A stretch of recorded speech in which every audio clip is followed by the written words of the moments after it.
ayer trabajamos con él. Mirá, a Antonio le gustan los monstruos. ¿De quién será ese? ¿Me suena de quién?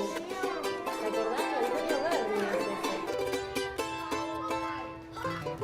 Sí, hablar de fragmentación escolar o hablar de segmentación escolar refiere a distintos circuitos de escolarización donde los alumnos y alumnas se distribuyen en forma desigual. Tiene que ver con las diferentes formas de acceder no solo a los bienes materiales, escuelas mejores o escuelas peores en cuanto a recursos materiales, sino también en el acceso desigual al capital simbólico.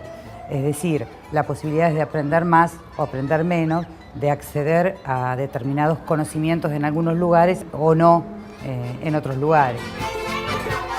Ah, este tiene que sí.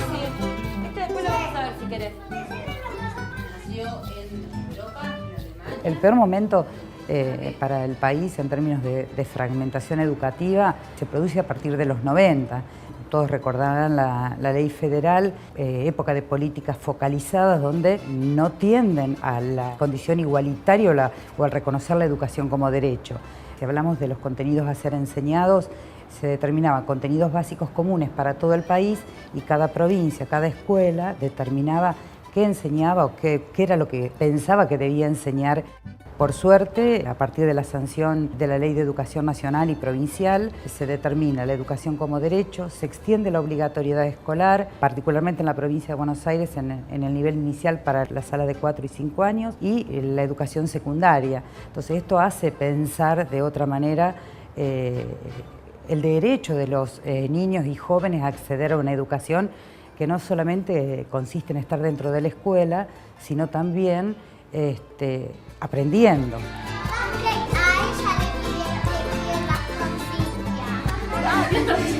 Bueno, hacemos, mira, tiene 3 párrafos, Hacemos el primer párrafo Leo, hay una segunda frasita que está separada. En verdad sigue habiendo fragmentación, tenemos que mirar nada más qué pasa en nuestras escuelas. Ciertos sectores sociales acceden a la educación privada, otros a la educación pública, y pareciera que hay como una correspondencia entre condición social y tipo de escuela a donde se asiste. Y su hija. En verdad queda mucho por hacer. La sanción de una ley en sí misma no garantiza la inexistencia de fragmentos o de circuitos diferenciados de escolarización. Tenemos que pensar todavía que la escuela sigue respondiendo al formato tradicional de pensar a la población en forma homogénea, y la escuela tiene que aflojarse todavía un poco más pensando que todas las personas son iguales y que tienen que hacer un recorrido similar, cuando en verdad somos distintos y la verdad que está bueno que seamos distintos.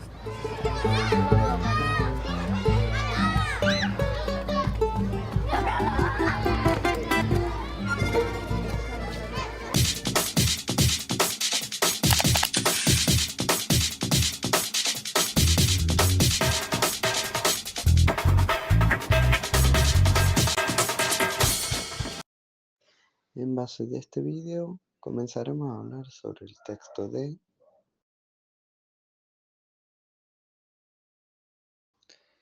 el texto, la trama de la desigualdad educativa de Guillermina Tiramonti, dice que se replantea en rediseño el concepto de segmentación de desigualdad asociada, es decir, el origen socioeconómico de los alumnos. El concepto de fragmentación que comenzamos a utilizar en las diferencias socioculturales de los estudiantes marcó que las desigualdades en materia educativa no se terminaban en los recursos materiales, sino que las distancias eran reforzadas por las diferencias culturales entre unos y otros.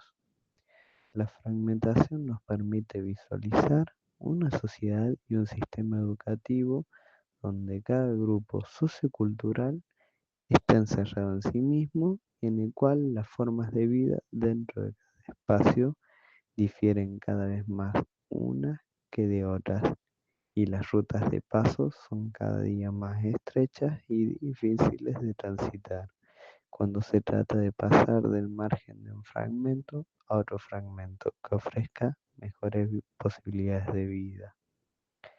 En la década de los 80, a través de investigaciones, la creciente segmentación del sistema educativo formal y la existencia de circuitos paralelos por los que transitaban los alumnos en razón de su origen socioeconómico, dieron cuenta de la participación de la educación en el proceso de reproducción social y de la complejidad de los mecanismos que se ponían en juego a la hora de seleccionar, discriminar y diferenciar a la población que tenía acceso a la educación media.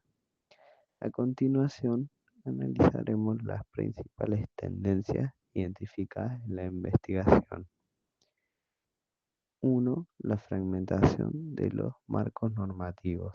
La escuela es una institución civilizatoria, en el sentido que da formación de las subjetividades de un determinado patrón cultural y normativo que regula las relaciones entre los sujetos. De allí se sostiene que la escuela es una institución del orden, nombrado como dispositivo destinado a generar una comprensión compartida de la realidad. La construcción de los sentidos escolares en diálogo con la comunidad y la pérdida de referente universal de las escuelas ha transformado a estas en un espacio donde se confrontan diferentes concepciones del orden. Se trata de una lucha asimétrica en la que compiten la debilidad de una norma que no encuentra referencia a las condiciones de existencia de esa comunidad ni sustento en principios éticos capaces de interpelar al conjunto de la población. 2. Las tendencias desinstitucionalizantes. La existencia de un proceso de desinstitucionalización que afecta tanto a la familia como a la escuela y que genera dificultades en la relación de ambas instituciones. Por una parte, los discursos de docentes y directivos están atravesados por una denuncia de la baja sintonía de las regulaciones familiares. Esto significa que los agentes de la socialización familia es tan débil que no alcanza para incorporar a sus hijos en los patrones de conducta socialmente aceptados, que solicitan a la escuela para que ocupe este lugar. La desinstitucionalización no solo afecta al grupo familiar, sino que amenaza fuertemente las instituciones escolares. 3. Las nuevas líneas de fragmentación. La investigación identificó nuevos factores de estrategia que fragmentan al universo de alumnos en la escuela. Una de ellas es el tipo de trabajo al que aspira. Otra sería la forma en que los alumnos se articulan con el espacio globalizado. En cuanto al tipo de trabajo, hay un quiebre que diferencia a aquellos que lo piensan como un medio de satisfacción y crecimiento personal, y los que lo consideran como el único medio posible para vivir una vida digna. El valor estético del trabajo se ha transformado en un poderoso factor de estratificación. El trabajo como vocación o realización personal, el trabajo que da sentido a la vida como fuente de notoriedad y autoestima, está presente en las aspiraciones de un sector bien definido de alumnos. El trabajo como vocación es la aspiración de este grupo de sectores medios que está ensayando estrategias diferenciadoras que le permiten mantenerse dentro del polo superior de la estructura social. La inserción laboral es pensada como la forma de asignación de lugares sociales de diferente prestigio. Para los sectores de élite, la aspiración es un trabajo acorde con el estatus social de la familia, título universitario profesional y un desempeño en el ámbito del círculo social de referencia. De este lado de la línea de fractura están también los chicos que se proponen acceder a través del trabajo a una vida digna. La apelación a la dignidad está claramente referenciada en la ética del trabajo a partir de la cual se organizó la sociedad industrial y que se asocia a esfuerzo productivo con dignidad. La ética afirmaba la superioridad moral de cualquier tipo de vida con tal que se sustentara en el salario del propio trabajo. El corte divide a aquellos que se sienten en la libertad de desplazarse y movilizarse, eligiendo los escenarios más interesantes para el desarrollo de su vida, y aquellos que están anclados en la frontera nacional u obligados a emigrar por la adversidad de la vida en el país, para los cuales irse no es una opción, apuestan a las salidas colectivas y la posibilidad de modificar la situación nacional. Estos jóvenes asisten todos a escuelas públicas. Las escuelas privadas no albergan proyectos colectivos. Los chicos más pobres habitan la globalización anclados en lo local. Para ellos, el futuro está amarrado a la suerte del país y a las políticas nacionales. Serán lo que el país les depare. Sobre el trabajo y por tanto sobre la posición social de cada individuo, tuvo un comienzo en la historia y data de solo algunas décadas atrás.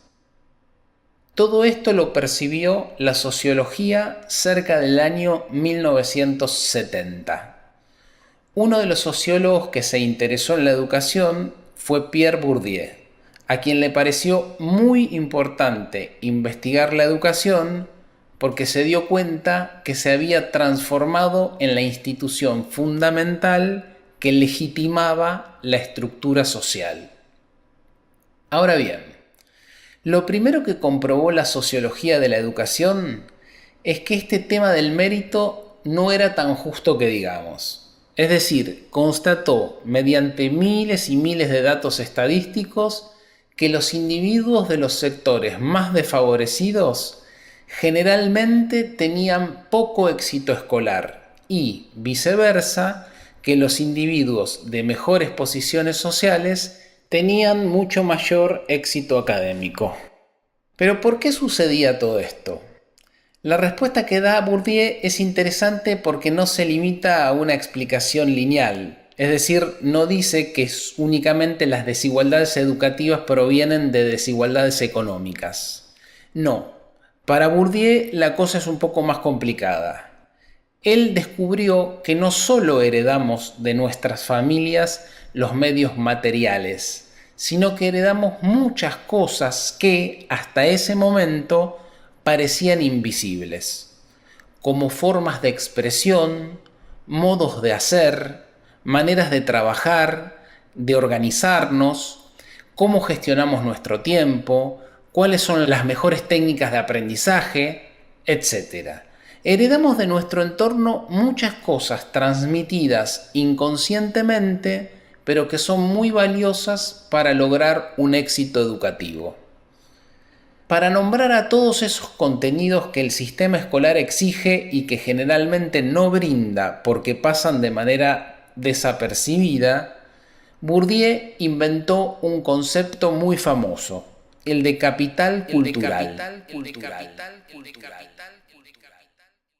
Entonces, si el capital cultural es decisivo para lograr trayectorias académicas exitosas de las que dependen, como dijimos, la movilidad social, y a su vez los individuos de los sectores más marginados carecen de ese capital porque no lo heredaron de su entorno y la escuela no se los brindó, entonces queda demostrado que en realidad el juego no es tan limpio y que la meritocracia no es tan justa.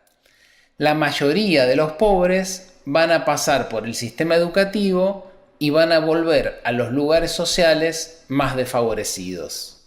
La escuela, finalmente, dice la sociología, termina reproduciendo la desigualdad social. Bueno, muchísimas gracias por ver el video y por su atención. Hasta pronto.